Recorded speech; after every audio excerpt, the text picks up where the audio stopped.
you want to catch beasts you don't see every day, you have to go to places quite out of the way.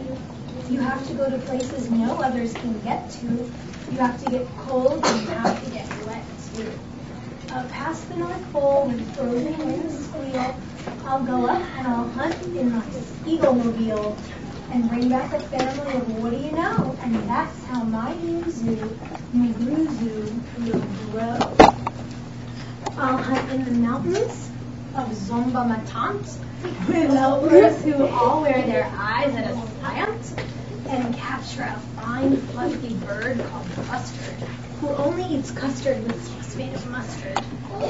And also a very fine beast called the Mustard, who only eats mustard with sauce made of custard.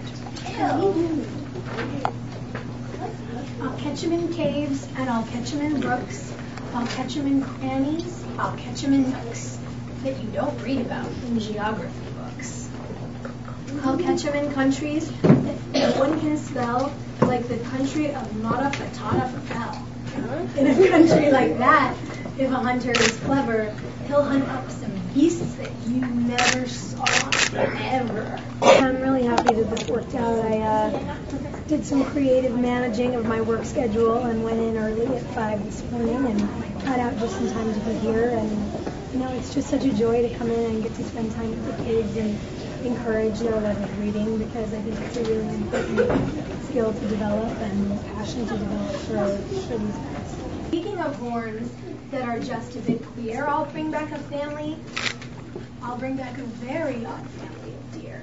A father, a mother, 2 sisters, a brother, whose horns are connected from one to the other, whose horns are so mixed they can't tell them apart. They're a lot of fun.